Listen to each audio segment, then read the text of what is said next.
ओम मंगलम भगवान विष्णु मंगलम गरुड़ध्वज मंगलम पुंडरीकाक्ष मंगलायतनो हरि। सर्वमंगल मांगल्ये शिवे सर्वार्थ साधिके शरण्ये त्र्यंबके गौरी नारायणी नमोस्तुते। नमस्कार, स्वागत है आपका आचार्य वाणी में। मैं आचार्य डॉक्टर विक्रमादित्य आपके साथ हूँ। आज का विषय है मेष राशि। मेष राशि वालों के लिए ग्रहों का योगायोग इस नव वर्ष में किस प्रकार का बनता दिखाई दे रहा है। नव वर्ष 2025 जनवरी का महीना, आरंभ काल। ये आरंभ काल का जो ग्रह योग है क्या है, मेष राशि वालों के लिए ये वर्ष बहुत विशेष है क्योंकि मंगल प्रधान ही वर्ष है। मेष राशि मंगल प्रधान मानी जाती है। मंगल विशेष है इस बार क्योंकि 2025 न्यूमरोलॉजी के हिसाब से देखें 25 मंगल का योग निकलता है। मंगलवार के दिन ही नव वर्ष आरंभ हो रहा है। बहुत सारे लोग कहेंगे बुधवार आ रहा है, अरे रात को 12 बजे बदलता है साल। अंग्रेजों का जो इंग्लिश कैलेंडर है, जो रात को 12 बजे चेंज होता है उस वक्त, और दिन परिवर्तित होता है रात 12 बजे जो सुबह सूर्योदय के साथ। तो जहाँ भी ये हो रहा होगा उस वक्त तो 12 बजे जो है मंगलवार ही चल रहा होगा पूरे विश्व में। तो इस बात का हम ध्यान रखें। तो ये योग जो बन रहा है आपके लिए बहुत विशेष है। मंगल आपके नाम रह सकता है मेष राशि वालों ये वर्ष। ये वर्ष आपके लिए कई मामलों में बड़ी सावधानी भरा भी, क्योंकि आपकी 7.5 भी शुरू होने वाली इस वर्ष में। हमने एक अलग से वीडियो बनाया था, उसमें सही चीज़ आपको बताया था कि ये वर्ष आपके लिए क्या कुछ लेकर आ रहा है। तो आप समझें विशेष तौर पर कि नव वर्ष के आरंभ में ये जो आरंभ का काल है वो आपके लिए कई प्रकार से एक बहुत सुंदर योग का निर्माण कर रहा है। आपके द्वितीय भाव में बैठे हुए बृहस्पति चंद्रमा के साथ जिस प्रकार से दृष्ट होकर योग बनाएंगे, गज की श्री सफलता की सूचना आप ये वर्ष आरंभ होते ही दे रहा है आपके लिए। तो समझ लें ये वर्ष वैसे ही बहुत विशेष है। सारे ग्रह परिवर्तन की तरफ जाएंगे, सारे के सारे ग्रह। जी हाँ, इस वर्ष में 2025 में सारे 9 के 9 ग्रह परिवर्तन की तरफ जाएंगे। बहुत कम होता है किसी वर्ष के अंदर कि 9 के ग्रह परिवर्तन के योग बन रहे हैं। तो जनवरी के मास में पहले वर्ष समय में क्या होगा वो आप सिलसिलेवार तरीके से समझ लें। 1 जनवरी विशेषकर बुधवार का अवसर, नव वर्ष की शुभकामना आपको।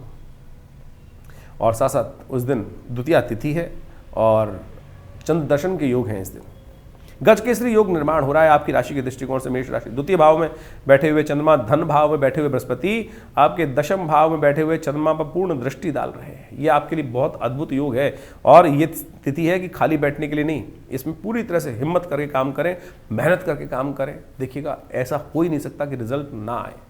जी हाँ, बिल्कुल रिजल्ट ना आए। कई बार हम कहते हैं ना मेहनत बेकार जा रही है, ये योग है आपके लिए खास तौर पर। जनवरी के आरंभ काल में ही योग बन गया है। और जो कहा जाता है ना कि जब पहला पद ही बढ़िया आपके लिए बन रहा है तो फिर आपकी बहुत सारी चीज़ हो सकती है। तो मिलिए सबसे, हर्ष और उल्लास से सबसे मिलिए और उत्साह के साथ काम करने का प्रयास कीजिए। ग्रह नक्षत्र आपके लिए सुंदर बने हुए हैं, लाभ के योग बने हुए हैं और भी ग्रह परिवर्तन की तरफ जाएंगे। ये आपके लिए बहुत सुंदर रहेगा। आशीर्वाद लेने का दिन है, द्वितीया का दिन है। द्वितीया के दिन खास तौर पे कहा जाता है कि चंद्र दर्शन जब पूरा हो शाम के समय, उस वक्त चंद्र दर्शन करने के बाद अवश्य माता पिता गुरुजन का आशीर्वाद लेना चाहिए, गौ पूजन करना चाहिए। और ये योग आपके लिए आशीर्वाद लेकर आया है। नए वर्ष के दिन हो रहा है, रेजोल्यूशन पास करें। देखिए बहुत सुंदर योग बनेगा आपके लिए, सुंदर है। श्री गणेश का स्तवन करके इस दिन ओम नमो गंगणाधिपतये नमः इस मंत्र का जप करते हुए, गंगणाधिपतये नमः इस मंत्र का जप करते हुए भगवान गणेश को पीले पुष्प अर्पित करें, उनका आशीर्वाद लें और शुभारंभ करें चीज़ों का। आपके लिए दिन में हमारे दृष्टिकोण से अच्छा बना हुआ है। ये 2-3 दिन का दिन आपके लिए बहुत बढ़िया समय है। चिंता ना करें, आगे बढ़े, आपको बहुत अच्छे से प्रॉस्पेरिटी के योग बनते दिखाई देंगे। पूरी मेहनत से कार्य करने का लाभ के योग डेफिनेटली बनते दिखाई देने। मैं कहूँगा जनवरी का आरंभ के 5 दिन तो खास हैं, बहुत विशेष। 2 तारीख बृहस्पतिवार का अवसर, तृतीया तिथि है इस दिन। और ग्रह नक्षत्रों के दृष्टिकोण से इस वक्त बृहस्पति थोड़े वक्री स्थिति में चल रहे हैं। बस ये एक समस्या है, उसको ठीक करने के लिए रास्ता निकाल लीजिए, ज्ञान ले लीजिए थोड़ा सा। बृहस्पति जब वक्री होते हैं तो यानी पीछे की तरफ अंश घटा रहे हैं अपने, और धन भाव में बैठे हुए हैं और खासतौर पे वक्र भाव में बैठे चलते चलते छठे भाव को भी देख रहे हैं। तो कहीं ना कहीं जो पीछे हटते होते हैं तो शत्रु कई बार ये सोच लेता है कि ये व्यक्ति थोड़ा कमज़ोर हो रहा है। कमज़ोर नहीं हो रहे हैं, आप बिल्कुल सही रास्ते पे चल रहे हैं। इसलिए सामने वाले को जो सोचता है सोचने दीजिए। उसको ठीक करने के लिए एक उपाय हम बता रहे हैं आपके लिए। क्या है, थोड़ा सा हल्दी का टीका या केसर का टीका या केसर का सेवन कर लीजिए, हल्दी का दान कर दीजिए। ये सब उपाय करिए, बहुत बढ़िया रहेगा आपके लिए। 3 तारीख शुक्रवार का अवसर, चतुर्थी तिथि है इस दिन और परिवर्तन का योग है। इस दिन चंद्रमा जो है शनि के साथ, शुक्र के साथ बहुत बढ़िया योग बनाएंगे। त्रिग्रही योग बन जाएगा आपके लाभ वाले स्थान में। ये आपके लिए बहुत अनुकूल बनता दिखाई दे रहा है। जो मेहनत आपने करी थी उसकी लाभ, उसके फल मिलने का योग बिल्कुल बहुत सुंदर तरीके से आपके लिए विद्यमान है। शुक्रवार का अवसर है। इस दिन भद्रा विद्यमान है, ध्यान रखिएगा। नए कार्यों को आरंभ करने से बचना चाहिए। करीब करीब ये 12 बजे के बाद योग बनेगा, तो उससे पहले पहले उन कार्यों को लाभ लेने का आपको प्रयास करना चाहिए। कोशिश ये करें इस दिन भगवान का सुंदर पूजन करके खीर का भोग उन्हें लगाएं, केसर युक्त खीर का भोग भगवान को लगाकर उसका प्रसाद ग्रहण करें। श्री गणेश का सुंदर स्तवन करें। चतुर्थी तिथि है। तिल का दान, काले तिल का दान करना भी आपके लिए बहुत अच्छा है, क्योंकि इन दिनों शनि महाराज आपके लिए जहाँ योग बना रहे हैं, लाभ के योग बना रहे हैं, उनकी ताकत प्राप्त हो जाएगी इससे। शनिवार की बात कर लेते हैं। 4 तारीख शनिवार पड़ रहा है जनवरी को, उस दिन पंचमी तिथि का योग है और बुध परिवर्तन का योग बना रहे हैं। अष्टम भाव से निकलकर भाग्य में जाकर बुध बैठ जाएंगे और पराक्रम वाले भाव को देखेंगे। जो मंगल में कमी कर रखी है उसको ठीक करने का दिन ये ग्रह आपके लिए बहुत अनुकूल है। मंगल जिस प्रकार से पराक्रम के ग्रह आपके लिए जो अनुकूल नहीं है इस वक्त, जो आपको एकाक कर रहे हैं, अलग कर रहे हैं, जो आपको अंदर जो एरोगेंसी थोड़ी बढ़ाते दिखाई दे रहे हैं कि मैं ही करूँगा सब कुछ, अकेले चलने से भाड़ नहीं पूछती, ये बात को ध्यान रखना चाहिए आपको, नहीं तो लोग सबसाइड कर देंगे आपको। इस बात का ध्यान रखते हुए कार्य कर लें तो बहुत अच्छा रहेगा। इन दिनों विशेष तौर पर आपको खास तौर पर ध्यान रखना चाहिए कुछ खास बातों का। ऐसे में जो आप थोड़ा सा शनिवार का संबंध विशेष तौर पर हनुमान जी के साथ बहुत विशेष माना जाता है। आप एक काम करें, इस दिन विशेष तौर पर हनुमान जी के मंदिर में जाकर थोड़ा सा उनके समक्ष उनकी आरती उतारें। एक मीठा पान हनुमान जी को अर्पित करने का प्रयास करें। मंगल को ताकत प्राप्त होगी और बहुत सुंदर रहेगा आपके लिए। इस दिन भगवान को 56 भोग लगाया जाता है। वृंदावन में, मथुरा में, क्षेत्र में विशेष तौर पर इस दिन पंचमी तिथि, पौष मास की पंचमी के दिन 56 भोग का बड़ा कार्यक्रम होता है और भगवान की सुंदर वाटिका में उनको समस्त प्रकार के नैवेद्य अर्पित करके उनका आशीर्वाद ग्रहण करना का प्रयास किया चाहिए। प्रसाद ग्रहण करने का प्रयास करें। आप वहाँ नहीं है तो घर में ही बैठकर सुंदर रूप से जो बनाया भोजन भगवान को अर्पित करें। नाभ्यास ईदंतरिक्ष गुं शीष्णो देवहु, इस प्रकार से भगवान का सुंदर पूजन कर ओम नमो नारायणाय इस मंत्र का जप कर उनको अर्पित करें, कल्याण होगा। 5 तारीख रविवार का अवसर, षष्ठी तिथि इस दिन विद्यमान है। सूर्य आपकी राशि के दृष्टिकोण से भाग्य जगाने के लिए तैयार है। सुबह सुबह भगवान सूर्य को जल अवश्य दीजिएगा। ग्रह नक्षत्रों के दृष्टिकोण से ये परिवर्तन का योग है। थोड़ा स्वास्थ्य के मामले में दोपहर के बाद समस्याएं उत्पन्न करने के योग बन सकते हैं। स्वास्थ्य का विशेष तौर पर ध्यान रखने की जरूरत है। ग्रह नक्षत्र थोड़े हल्के रहेंगे 2-3 दिन। स्वास्थ्य में ध्यान रखिएगा। सर्दी का मौसम है, थोड़ा सा कहीं ना कहीं सिर दर्द इत्यादि की परेशानी, थोड़ा सा स्वास्थ्य पर अननेसेसरी खर्चे होने के योग बन सकते हैं। और साथ साथ क्योंकि राहु और चंद्रमा एक साथ होकर आपकी राशि में जिस प्रकार से विद्यमान हो रहे हैं आपकी राशि के हिसाब से, तो वो थोड़ा सा कष्ट में योग बनाते दिखाई दे रहे हैं। कष्ट को हरने के लिए भगवान का स्तवन होना चाहिए और समस्त कष्टों को दूर करने के लिए भगवती दुर्गा का पूजन सबसे श्रेष्ठ है। दुर्गा जी एक नामावली है, उसके अंदर कहा गया है पठेत सर्व भयान मुक्तो भविष्यति न संशया। तो हमने विवेकानंद योगाश्रम में इस दिन जो नित्यपति यज्ञ होता है, रविवार में सामूहिक यज्ञ की जो व्यवस्था रहती है, उसमें एक बड़ा कार्यक्रम रखा है दुर्गा यज्ञ। तो आप भी उसमें सम्मिलित हो सकते हैं। और उसमें हम लोगों ने भगवती दुर्गा के विभिन्न मंत्र, दुर्गा दुर्गा आरती दुर्गा पद निवारण नामावली के द्वारा यज्ञ करेंगे। सर्वमंगल मांगल्ये शिवे भगवती के मंत्र जो सप्तशती के मंत्र हैं उनके द्वारा यज्ञ करेंगे। तो आप सब लोग उसमें सम्मिलित हो सकते हैं। विवेकानंद आश्रम जमुना पार लक्ष्मी नगर में स्थित है और रविवार को 8 बजे से लेकर करीब करीब सुबह 11 बजे तक ये कार्यक्रम रहता है। आप भी इसमें सादर आमंत्रित हैं और आश्रम में इस यज्ञ में भाग लेने का कोई खर्चा नहीं है। आप स्वयं आए, भाग ले, कोई दिक्कत नहीं है। यदि आप दूर रहते हैं और नहीं पहले भाग ले पा रहे हैं, यदि आप किसी अपने प्रतिनिधि के द्वारा ये कराना चाहते हैं तो उसके लिए आप हमारे आश्रम में संपर्क साध सकते हैं। उसमें थोड़ा बहुत खर्चा होता है, पंडित जी की व्यवस्था कर आप उस यज्ञ का भाग ले सकते हैं अवश्य। 6 तारीख की दिन बात करें, सोमवार का अवसर, सप्तमी तिथि विद्यमान है और इस दिन ग्रह नक्षत्रों के दृष्टिकोण से थोड़ा सा आपको अननेसेसरी के खर्चों से बचना चाहिए। जुर्माने होने के योग बनते दिखाई दे रहे हैं। जो भी काम करें रूल्स को फॉलो करते हुए करें, थोड़ा थोड़ा उठापटक ना करें, इस बात का ध्यान रखते हुए आपको ध्यान रखना चाहिए। ये कहीं ना कहीं ग्रह नक्षत्र हैं, लेकिन बड़े व्यक्तियों से संपर्क का लाभ अवश्य मिलेगा। ये ग्रह नक्षत्र साथ साथ बन रहे हैं। कोशिश करें शिव का ध्यान करके कार्य आरंभ करेंगे तो अच्छा रहेगा। 7 तारीख का अवसर, मंगलवार की तिथि, अष्टमी तिथि विद्यमान है। मंगलवार और अष्टमी का योग बन रहा है 7 जनवरी को। और इस दिन विशेष तौर पर एक बात और ध्यान रखें कि ग्रह नक्षत्रों का योग जो है वो परिवर्तन की तरफ जा रहा है और जैसे जैसे दिन निकलेगा शाम के समय नया उत्साह वर्धन होने के योग बनते दिखाई देंगे। मंगल आपकी ही राशि, जो आप मंगल प्रधान जो आपकी राशि है, उसी में ग्रह प्रवेश कर रहे हैं। चंद्रमा शाम को 5:49 पर। और ऐसे में यदि मंगल को आपने ताकत दे दी, बस एक ही ग्रह कमजोर है इस वक्त, आपका मंगल ग्रह है। और मंगल को ताकत देने के लिए सबसे बढ़िया काम है, क्योंकि इन दिनों मंगल, ये वर्ष जो है मंगल प्रधान है और मंगल बहुत विचित्र स्थिति में चल रहे हैं। वर्ष के आरंभ में मंगल शीर्णस्थ है, कमज़ोर है। उसके बाद 21 को जाके वक्र स्थिति में चलते हुए मंगल आपकी राशि के दृष्टिकोण से पराक्रम वाले भाव में चले जाएंगे और आलसी बना देंगे आपको। और उसके बाद फिर मंगल वापस आकर यहाँ पर फिर कमज़ोर हो जाएंगे। तो ये मंगल प्रधान वर्ष और मंगल ही आपके साथ बड़ा विचित्र खेल खेल रहे हैं, तो मंगल को सुधारने का ध्यान रखिए। हनुमान जी का सुंदर स्तवन करें आप, आपके लिए आपकी राशि के दृष्टिकोण से हमें दिखाई देता है कि हनुमान जी का सुंदर स्तवन। हनुमान जी एक ऐसे देवता हैं जो जिसके साथ जुड़ जाते हैं उसका उद्धार करे बिना छोड़ते नहीं है उसको। भक्त अगर गलती भी कर ले तब भी उसको क्षमा कर देते हैं। खासतौर पर हनुमान जी की ये अद्भुत कथा है, और तुलसी बाबा के जीवन को यदि हम देखें तो उससे इस सत्य को आप समझ सकते हैं। विभीषण की कथा यदि आप देखें तो उससे इस कथा को समझ सकते हैं। तुलसी बाबा के जीवन में तो हनुमान जी ने ही चमत्कार कर दिया एक अनायास कर्म से। तो यानी आप भी जो पुण्य कार्य करने का किस प्रकार से प्रयास करना चाहिए वो हम आपको समझाते हैं। तो आपको समझने की आवश्यकता है भारतीय संस्कृति में जो विशेष तौर पर विशेष घटनाएं घटी हैं हमारे देशों हमारी संस्कृति में, उनको हमने शास्त्रों में इंगित किया है। तुलसी बाबा के संबंध में जिनको साक्षात भगवान के दर्शन हुए, उस कथा का विवरण यदि आप पढ़ लें तो समझ में आएगा कि आपको विशेष तौर पर कष्ट से निवारण का रास्ता प्राप्त होगा। कहा जाता है कि तुलसी बाबा नित्यपति पूजा करते थे, और पूजा करते हुए एक थोड़ा सा लोटा जल से पीपल के पेड़ पे अवश्य डालते थे, और पीपल के पेड़ पर कहा जाता है कि कुछ नित्यपति डालना एक योग था, ही डालना था पीपल के। हमारी संस्कृति में इस बात को विशेष तौर पर बताया गया है। देव कृपा से उस पेड़ पर एक प्रेत का निवास था, और नित्यपति जब सुबह के समय जाते हुए उस पर पेड़ पर पानी डालते ही थे। कहा जाता है कि कुछ वर्ष बाद, कुछ समय बाद उस जो पेड़ पे प्रेत था उसकी तृप्ति हुई, और उन्होंने बाबा को दर्शन दिए। बाबा ने कहा कि मैंने तो ऐसा कोई कार्य किया नहीं, ज्ञान वर्धक के अनुसार से कि तेरी तर्पण हुआ हो, तेरी तृप्ति हुई हो। तो प्रेत महाराज ने बोला कि भगवान की आपकी कृपा से बस बहुत बढ़िया मेरी तृप्ति हुई, और मैं बहुत वर्षों से यहाँ वास कर रहा था और मेरे को कोई रास्ता नहीं मिल रहा था। आपके पुण्य प्रताप से इस जल से मुझे पुण्य की प्राप्ति हुई, तृप्ति हुई, तो आप मुझसे वरदान मांग लीजिए, मैं आपका क्या सहायता कर सकता हूँ।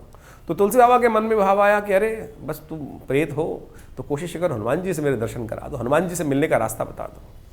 तो कहा जाता है, कथा आगे चलती है तो उसमें कहा जाता है कि हनुमान जी, प्रेत ने कहा देखिए मेरी इतनी सामर्थ्य कहाँ कि मैं हनुमान जी का आपको दर्शन करा दूँ, लेकिन एक भाव बता सकता हूँ कि उस जगह पर, एक जगह जो बनारस के अंदर एक कथा होती है और वहाँ हनुमान जी आते हैं, यदि आप उनको पहचान पाएँ तो उनके दर्शन बस आपको हो जाएंगे। बोले ऐसे कैसे पहचानूंगा?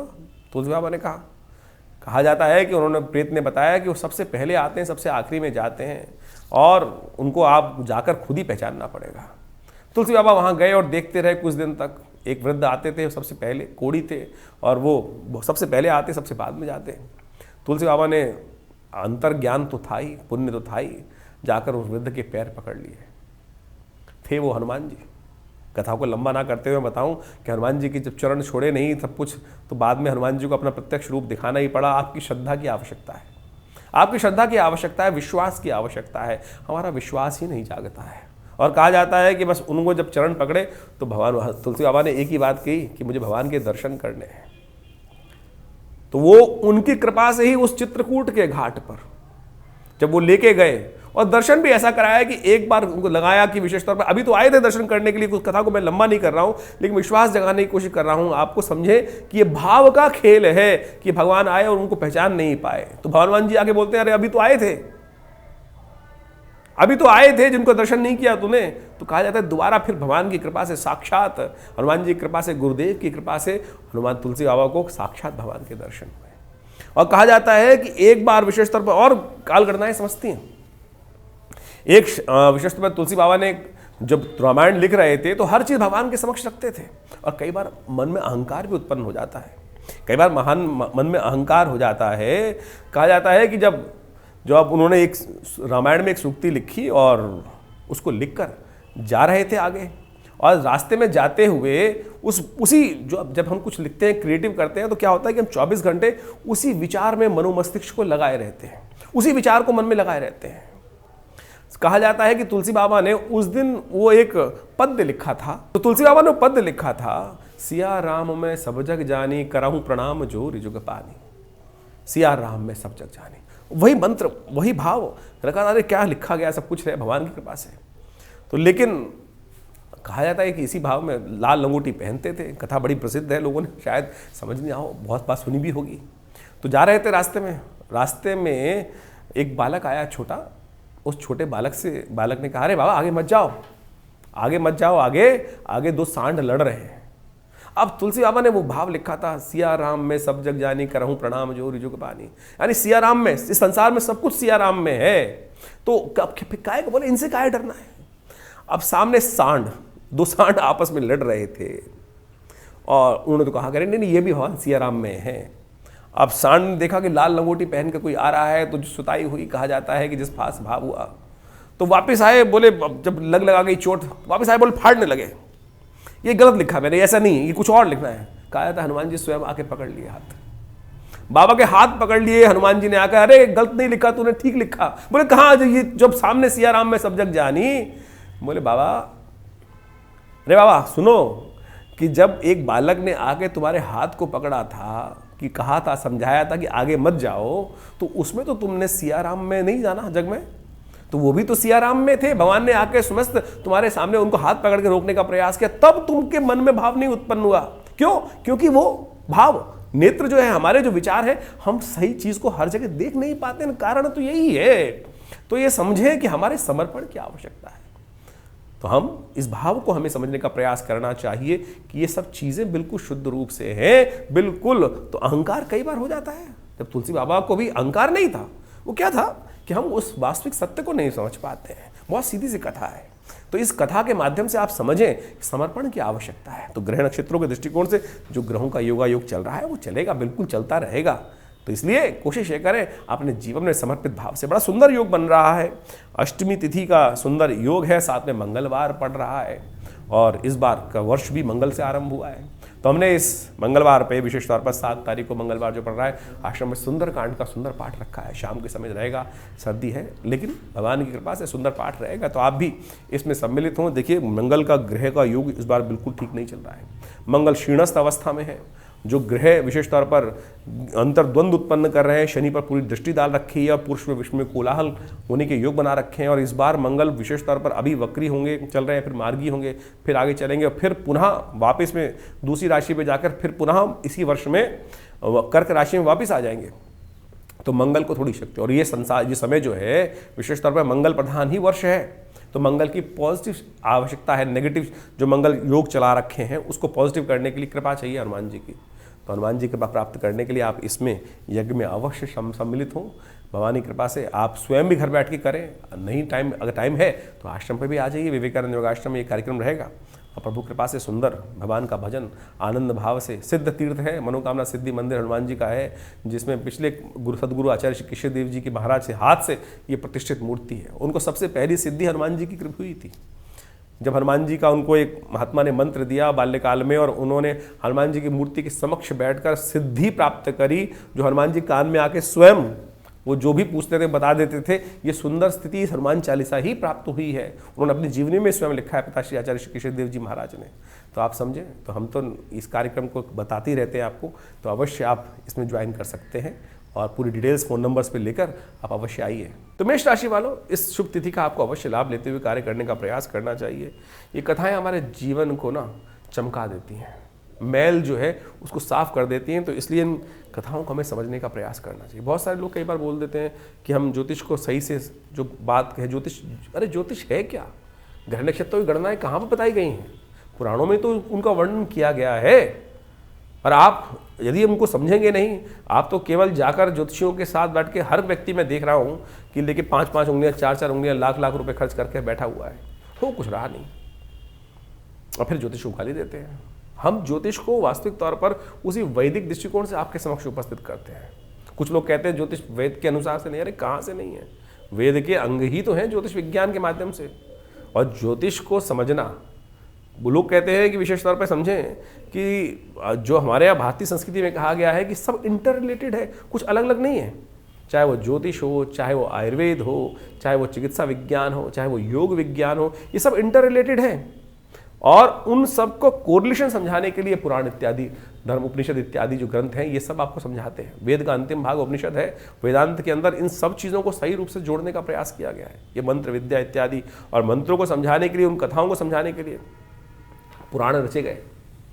तो हम जो आपके साथ ज्योतिष के अंदर पंचांग की जो गणना है, वो विशिष्ट तिथि, जो नक्षत्र इत्यादि के योगा योग इत्यादि के बाद आखिरी में जो उत्सव आते हैं, वो सब इसी से रिलेटेड है। लेकिन कुछ लोग समझना ही नहीं चाहते हैं। हमने देखा है कई बार कमेंट में लोग अपने ज्ञान का जिस प्रकार से यहाँ वर्धन करके वो पता नहीं कहाँ कहाँ से लेके आए और क्या क्या उपस्थित करते हैं, बात वो साफ साफ समझ में आती है लोगों के लिए। हम आपके ज्ञान को नमस्कार प्रणाम करते हैं बिल्कुल आप, लेकिन कोशिश ये करें भाई, अगर आपको सही रूप से समझना चाहते हैं तो इन चीज़ों को समझें। आपको किसने क्या समझाया हमको नहीं पता है, लेकिन हमने जो सीखा है वो हम आपके समक्ष उस भाव को रखने का प्रयास करते हैं। बहुत कुछ नहीं सीखा है, बहुत ज़्यादा नहीं सीखा है, थोड़ा बहुत जो क ख ग घ समझ के आए हैं, पहले कायदे को समझ के आए हैं, उसी को आपके समक्ष रख देते हैं।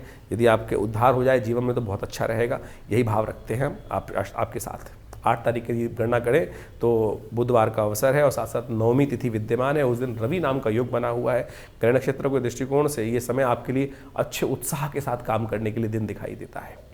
ऐसे में बुध को और थोड़ा कंट्रोल कर लीजिए, बुध को थोड़ा और, क्योंकि भाग्य जगाने के लिए बुध ही इस वक्त सूर्य के साथ, सूर्य आदित्य जो बुध आदित्य योग बना हुआ है, क्योंकि बुध उदय होकर सूर्य के साथ बहुत कम समय के लिए बुध उदय हुए सूर्य के साथ रहते हैं और ये भाग्य में विशेष स्तर पर वृद्धि करने के योग बना रहे हैं। तो कोशिश करें ओम ब्रांग ब्रींग ब्रोंग से बुधाय नमः इस मंत्र का जप करें। एक बात और ध्यान रखें, मंगल नेगेटिव है इन दिनों, आपकी वाणी में कुछ नेगेटिविटी उत्पन्न हो रही है और जितनी वाणी में नेगेटिव होगी बुध उतना कमज़ोर हो जाएगा, भाग्य जगाना छोड़ देगा। तो वाणी को शुद्ध करने का आप प्रयास करें। आपने मन में जो हीन भावना आ रही है उसको हटा दें और पॉजिटिव रखने का प्रयास। जितनी अपशब्दों का उपयोग करोगे, मेष राशि वालों इस समय ग्रह योग चल रहे हैं, जितने अपशब्द का उपयोग करोगे, वाणी से जितनी जो गालियां निकलेंगी ना मुख से, आप समझो बुध आपका भाग्य दुर्भाग्य परिवर्तित कर देगा। तो ये सूत्र रूप से समझ लीजिएगा, यही ज्योतिष के दृष्टिकोण से सिद्धांत है। तो आप ये समझते हुए कार्य करेंगे तो अच्छा रहेगा। यही उपाय है, वाणी को शुद्ध करने का प्रयास करें और बुध आपका भाग्य गारंटी से जगा देगा।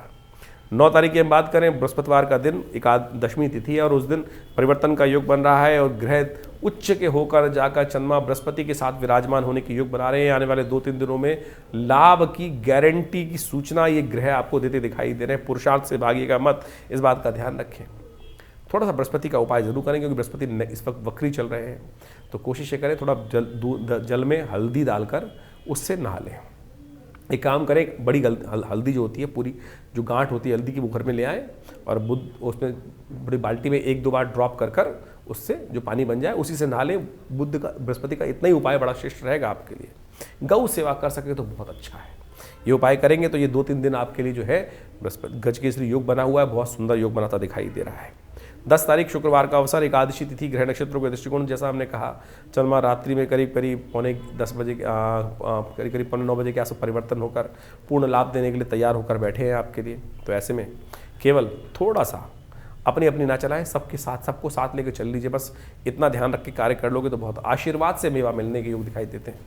आशीर्वाद लेने का प्रयास करें और आशीर्वाद विनम्रता से मिलता है, झुककर मिलता है, अकड़ने से नहीं मिलता है। थोड़ी सी अकड़ ज़्यादा हो रही है आपके अंदर, विनम्रता कम हो रही है मेष राशि वालों इन दिनों, क्योंकि मंगल इन दिनों आप अकेले बस मैं हो रहा है। जो मैं होती है ना, बकरी करती है मैं तो कटती है।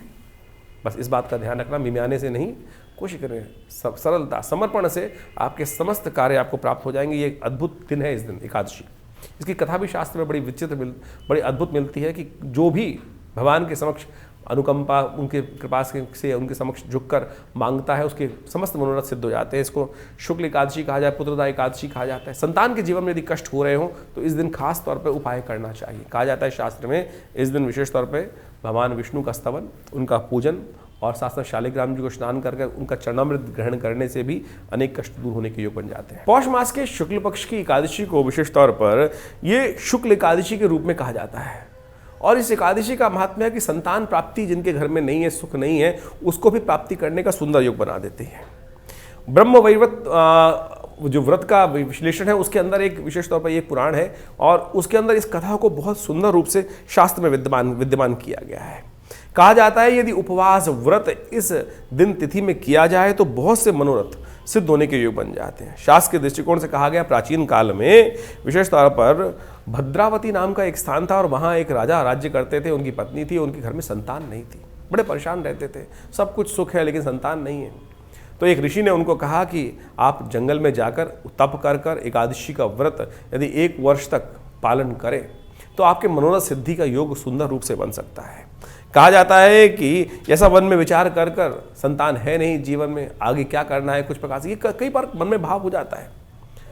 देखिए इस भाव को हमें त्यागने की बिल्कुल हर चीज़ को, भारतीय सनातन संस्कृति में हर विचार को स्थान दिया गया है। किसी विचार को, देखिए आपके कर्म के अनुसार से प्रभाव आपको प्राप्त होगा ये तो मानना चाहिए, लेकिन जो विचार मन में आया है उसको पूर्ण करने का रास्ता हमारे शास्त्रों में हर जगह विद्यमान है। चाहे आप अच्छे कार्य कर लें, चाहे गलत कार्य करना चाहते हैं, या विचार जिस प्रकार का है, रावण ने भी अपने विचार को रखा और उस विचार में आगे बढ़ा, संत ने भी अपने विचार को रखा उसमें आगे बढ़े, महात्मा भी अपने विचार को रखते हैं आगे बढ़ते हैं। तो जिस प्रकार का विचार होगा उसका प्रभाव भी वैसा, यानी उसकी पूर्णता करने का मार्ग शास्त्र में बताया गया है, पुण्य को अर्जन करने का मार्ग शास्त्र में बताया गया है।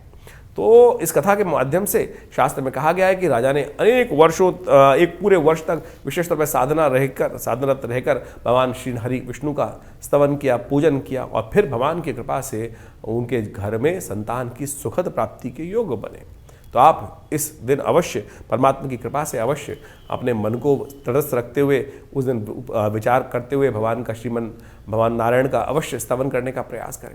और यदि एक वर्ष तक आप जंगल जाने की आज की शादी में स्थिति तो है नहीं, लेकिन घर में रहते हुए भी पूर्ण संयम बरतते हुए, भगवान समस्त कार्य करते हुए, भगवान श्री हरि का 24 घंटे अहर्निश ध्यान करते हुए यदि इस व्रत का हर महीने पालन करें तो कहा जाता है एक वर्ष के अंदर सुंदर रूप से आप संकल्पबद्ध होकर ओम नमो नारायण इस मंत्र का जप करते हुए कार्य करेंगे तो अवश्य मनोकामना सिद्धि के योग बन जाते हैं। इसमें कोई अतिशोक्ति नहीं है, तो इस बात का ध्यान रखते हुए कार्य करिए, अवश्य मनोकामना सिद्धि के योग बनेंगे। देखिए ग्रहों का योगायोग अभी आपने समझा कि जनवरी में किस प्रकार का योग बनने वाला है। ये 2025 जो आरंभ हुआ है ये बहुत महत्वपूर्ण है।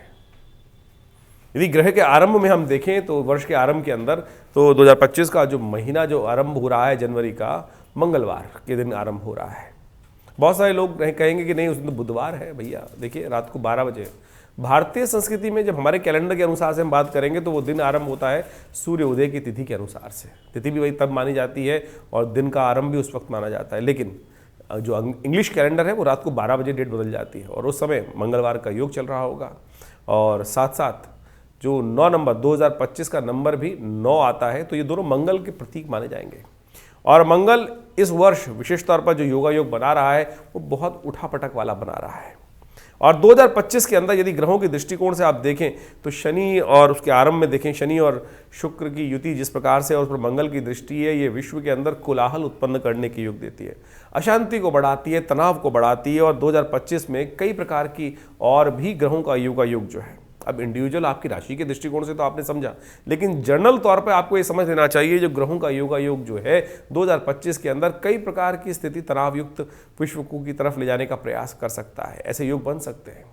जैसी एक महामारी अभी कुछ वर्ष पूर्व गई, वैसे ही कुछ ना कुछ और भी नए विस्फोटक योग इस वर्ष में दिखाई देते हैं जो विश्व में कहीं ना कहीं नई परेशानी को उत्पन्न करने की स्थिति उत्पन्न करेंगे।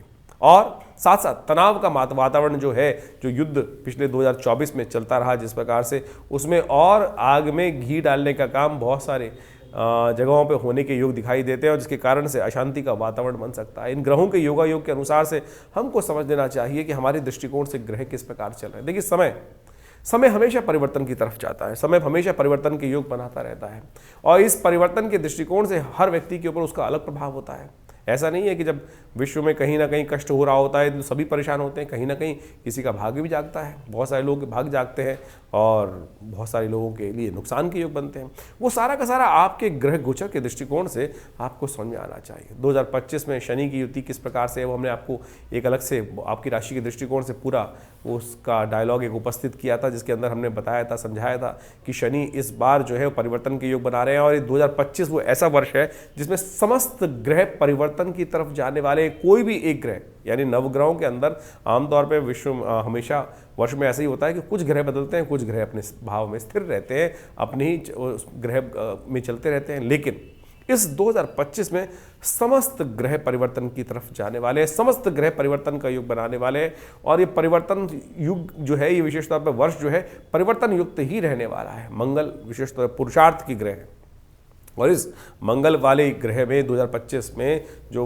विशेष तौर पर योग मंगल के दिन ही आरंभ हो रहा है 2025, इसमें बहुत उठापटक के योग बनते दिखाई दे रहे हैं। इसमें राहु ग्रह भी परिवर्तन की तरफ जाएंगे जो मई के बीच में जाएंगे, शनि भी परिवर्तन की तरफ जा रहे हैं मार्च के आरंभ अंत में, बृहस्पति भी परिवर्तन की तरफ जा रहे हैं और बृहस्पति तो एक नहीं, इस बार जो है 3 राशि में परिवर्तन का योग बनाएंगे। पहले एक राशि में रहेंगे, फिर दूसरी में आएंगे, फिर वापस उसी राशि में आ जाएंगे, और कई बार विभिन्न प्रकार के योग इस बार बनते दिखाई दे रहे हैं। तो आपको बिल्कुल सिलसिलेवार तरीके से इस ग्रहों के योग को समझते रहना पड़ेगा। बहुत तेज गति से चलने वाला है वर्ष। हमने एक जो आपके समक्ष एक आपकी राशि के अनुसार से एक जो वीडियो बनाया था, उसके अंदर ये बताया था कि बृहस्पति कितनी तेज गति से इस बार विभिन्न राशियों को परिवर्तन करने का जो पूरा कालचक्र के अनुसार से बृहस्पति एक वर्ष में एक राशि को पार करते हैं।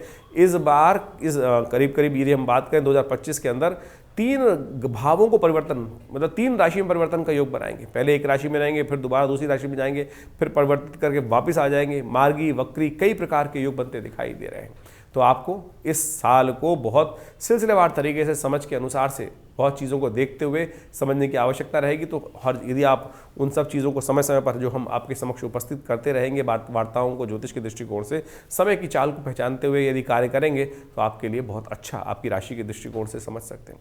देखिए, बहुत सारे लोग कई बार हमारे इस चैनल पर वीडियो देखने के बाद, हमारे इन कार्यक्रमों को देखने के बाद ये बोलते हैं कि संसार में तो करोड़ों लोगों की एक ही राशि होती है। जी हाँ, बिल्कुल करोड़ों लोगों की एक राशि होती है, लेकिन राशि के दृष्टिकोण से आप समझ सकते हैं। गोचर के दृष्टिकोण तो एक ही देखे जाएंगे। ज्योतिष के कई प्रकार से काल गणनाओं को समझा जाता है। एक तो आपकी जन्मपत्री के अनुसार से, एक विशेष तौर पर कालचक्र को समझते हुए राशि के दृष्टिकोण से भी तो गोचर का प्रभाव देखा जाता है, और वो तो 12 ही हैं।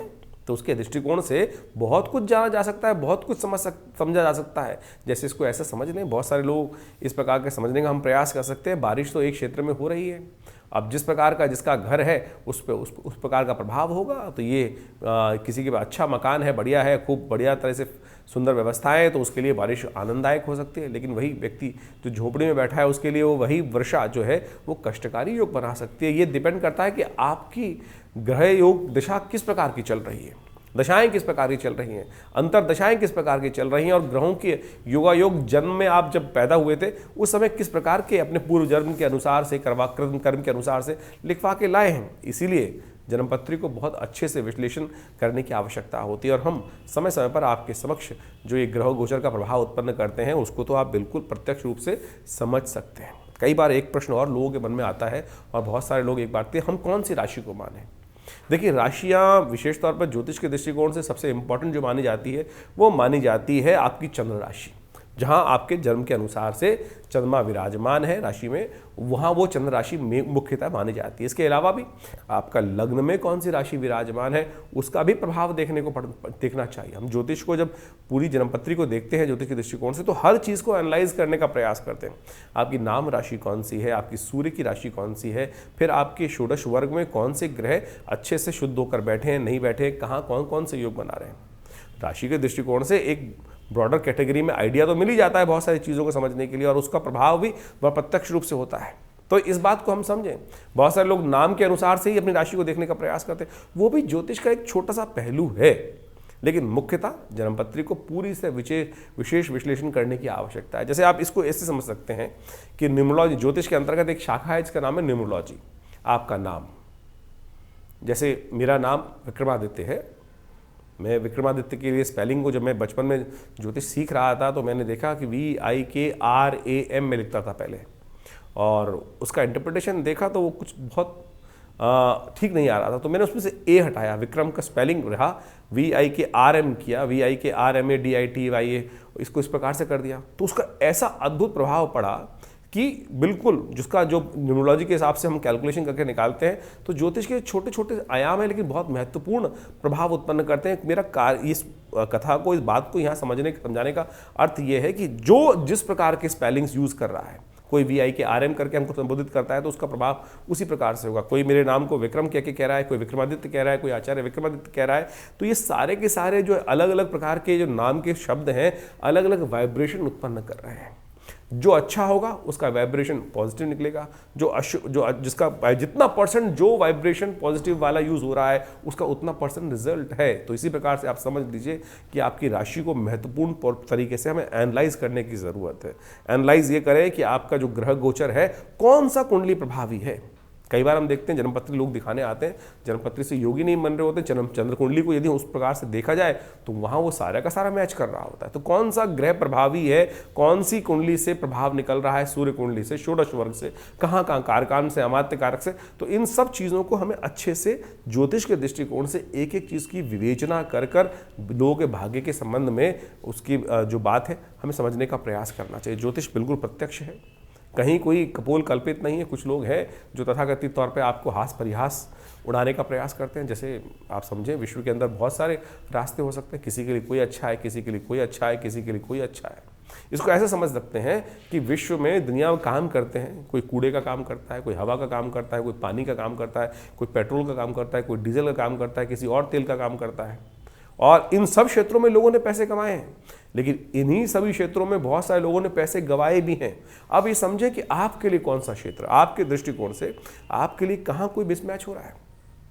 इसको इस प्रकार से और समझ सकते हैं कि एक व्यक्ति है जिसने बहुत सारे लोगों की हेल्प करी और उसके साथ उसकी बहुत सारे लोगों की दोस्ती बनती है, लेकिन कुछ लोगों से उसकी ट्विनिंग जो अच्छा सा संबंध है स्थापित नहीं हो पाता। हम लाख प्रयास कर लें लेकिन वो संबंध लोग व्यक्तियों के साथ हमारे संबंध स्थापित नहीं हो पाते हैं। वो एक इंटरनल पर्सोना है, कहाँ किसका संबंध किस प्रकार से बनना है। तो इस प्रकार को आपको अच्छे से ज्योतिष के दृष्टिकोण से एक एक चीज़ को एनालाइज करने की ज़रूरत होती है। इसलिए इस बात को हम समझें कि ज्योतिष में लोग लाख विचित्र विडंबनाएं उत्पन्न करें, व्यक्ति परेशान होता है बहुत सारा, तो कई बार अपशब्द भी लिख देते हैं बहुत सारे लोग तो, कि कुछ नहीं होता है, मैं इतने साल से ये कर रहा हूँ, ये कर रहा हूँ। अब भैया कर्म के अनुसार से, भाग्य के अनुसार से कार्य करने की ज़रूरत है। बहुत सारे लोग छोटा सा काम करते हैं और उससे कहाँ से कहाँ पहुँच जाते हैं। उनके पूर्व जन्म का प्रारब्ध है जो उनके साथ चल रहा है, पुण्यों का अकाउंट है जो उनके साथ चल रहा है, वो हमें दिखाई नहीं देता है।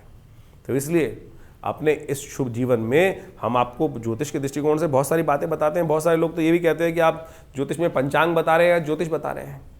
अरे भाई, ज्योतिष, वैदिक ज्योतिष को समझने का प्रयास करो। ज्योतिष के दृष्टिकोण से हम अनेक प्रकार के निदान की तरफ जाने का प्रयास करते हैं। जो पंचांग है वो भारतीय संस्कृति को सनातन पद्धति के अनुसार से हमारे पुराणों को साथ जोड़ के चलता है। ज्योतिष पुराणों से अलग हो ही नहीं सकती, वेद से अलग हो ही नहीं सकती है। वेद का अंतिम भाग वेदांत ही है और वो उपनिषद इत्यादि में इन सब चीजों में उन सब चीज की गणनाओं की वर्णन मिलता है। और ज्योतिष को वेद से अलग कैसे कह सकते हो? कई लोग तो कहते हैं कि ज्योतिष के दृष्टिकोण से आप कथा सुना रहे हैं या कुछ और कर रहे हैं। भाई मेरे समझो, ज्योतिष जो है वो वेद का ही अंग है। ज्योतिष वेद के, हमारे यहाँ ज्योतिष भारतीय सनातन संस्कृति के अंदर ऐसा नहीं है कि आंख का डॉक्टर अलग, कान का डॉक्टर अलग, मुख का डॉक्टर अलग और पेट का डॉक्टर अलग, साइकियाट्रिस्ट अलग। हमारे यहाँ विद्वान उसको कहा जाता है जो समस्त 6 शास्त्रों का ज्ञाता हो। वो व्याकरण हो गया, वैद्य हो गया, निरुक्त हो गया, इन सब चीज़ों को आप समझने की आवश्यकता है। तो केवल व्याकरण का आचार्य होकर लोग व्यक्ति यदि व्याख्या करेगा और ज्योतिष का उसको गणना है ही नहीं।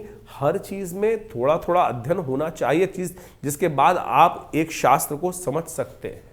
तो हमने प्रयास किया है अपने छोटे से ज्ञान के माध्यम से। बहुत बड़ा तो ज्ञान किसी के मेरे पास शायद नहीं हो सकता, लेकिन जितना मैंने अपने गुरु आचार्य श्री केशव देव जी के सानिध्य में रहकर हमने समझने का प्रयास किया, उसी के माध्यम से आपको थोड़ा बहुत समझाने का प्रयास करते हैं। आशा करते हैं उससे आपको लाभ मिल सकता है। लेकिन हम जो भी तरीके हैं बहुत सीधे तरीके से आपके समक्ष रखने का प्रयास करते हैं और बहुत सारी बातों को आपके समक्ष रखने का प्रयास करते हैं और उनको समझेंगे तो बहुत अच्छा रहेगा। दिल्ली में हमने विवेकानंद योगाश्रम, ये संस्थान मेरे पिता आचार्य श्री केशव देव जी महाराज ने इसीलिए बनाया था कि हम इन सब चीज़ों को शोध कर संसार के समक्ष रख सकें। और उसी क्षेत्र में हमने कार्य करते हुए मुद्रा विज्ञान, यज्ञ विज्ञान, योग विज्ञान, आयुर्वेद, योग, भारतीय संस्कृति, प्राकृतिक चिकित्सा इत्यादि में समस्त पे कार्य कर रहे हैं हम। करीब 50 से ऊपर पुस्तकें हमारे आश्रम की तरफ से, संस्थान की तरफ से प्रकाशित की गई और वो सब एक एक विषय में इतना ज़बरदस्त कार्य कर रही हैं, चाहे वो ध्यान योग हो, कुंडलिनी योग हो और अनेक प्रकार के मार्ग हो। और हम समय समय पर पूरे विश्व में जगह जगह पे जाकर इन भारतीय संस्कृति को प्रचार प्रसार करने का भी कार्य करते ही रहते हैं। तो आप इस बात को सही से समझें और विभिन्न आश्रम में जो कार्यक्रम होते हैं उसमें भी आप सम्मिलित हो सकते हैं। उसके लिए जो आश्रम में कार्यक्रम चलते हैं उसका सागर जगह जगह हम आपको निमंत्रण इत्यादि देने का प्रयास भी करते रहते हैं। जिस प्रकार से अभी इस जनवरी के प्रारंभ के अंदर बहुत सारे कार्यक्रम होंगे, सुंदरकांड के कार्यक्रम रहेंगे, साथ साथ यज्ञ इत्यादि हर रविवार को सामूहिक तौर पर जो उसमें बैठते हैं उसका भी सादर निमंत्रण हम आपके साथ साझा करते रहते हैं और उसमें आप आकर स्वयं यज्ञ में भाग ले सकते हैं। और एक बात और समझिए कि बहुत सारे लोग तो इस प्रकार से कह देते हैं कि भैया आप कुछ धनोपार्जन करने के लिए ये सब तरीके अपना रहे कि हमारे आश्रम में जो यज्ञ संडे इत्यादि में रविवार में होते हैं उनमें हम कोई किसी से शुल्क नहीं रखते, कोई मेंबरशिप नहीं रखते, कुछ भी नहीं रखते। जो आके बैठना चाहते हैं वो स्वयं बैठ सकते हैं, उसके अंदर बैठें, ना तो आपको कोई पैसा देने की आवश्यकता है। हाँ, अगर आप किसी के अपने द्वारा खुद नहीं आ पा रहे हैं, किसी पंडित जी को बैठाना चाहते हैं तो उसके लिए तो दक्षिणा उस बेचारे पंडित जी को तो देना ही पड़ेगा ना, तो उसके लिए जरूर व्यवस्था की जाती है। लेकिन यदि आप स्वयं आना चाहते हैं तो हमारे किसी भी कार्यक्रम में, जो बहुत सारे कार्यक्रम, चाहे वो सुंदरकांड चल रहा है, चाहे वो आपको जिस समय से बताया जाता है, उसमें कोई किसी से किसी प्रकार से भी कोई दक्षिणा, धन इत्यादि आश्रम की तरफ से नहीं लिया जाता। और एक बात और, बहुत सारे लोग आज हमारे पास सूचना आती रहती है कि कोई हमारे नाम से बात कर लेते हैं व्यक्तियों से, और तो इस बात का ध्यान रखिए, हमारे आश्रम का दिल्ली में केवल हमारा एक ही आश्रम है जो विवेकानंद योग आश्रम में है, और हमारी तरफ से कभी किसी को कॉल नहीं किया जाता है। और कोई अगर कोई कह के हमारे नाम से आपसे बात कर रहा है तो इस बात से सावधान रहे कि हमारे पास कई प्रकार इस प्रकार की बहुत सारी सूचनाएँ आती हैं, और हम उसमें देखिए हम प्रयास ही कर सकते हैं आपको अवगत कराने का। इसके अलावा तो आप खुद बुद्धिमान व्यक्ति हैं, खुद बुद्धिमान हैं, तो इसलिए संसार में आज क्या क्या स्थिति चल रही है तो उसके लिए आपको खुद सतर्क रहना पड़ेगा। और ये संस्थान आपके लिए हमेशा साथ में काम करने के लिए बना है। दिल्ली में आप जब भी आएँ, आप सादर आमंत्रित हैं विवेकानंद योगाश्रम में, जो हम समय समय पर कार्यक्रम रहते हैं उसका निमंत्रण भी हम आपके साथ साझा करते रहेंगे। धन्यवाद, नमस्कार।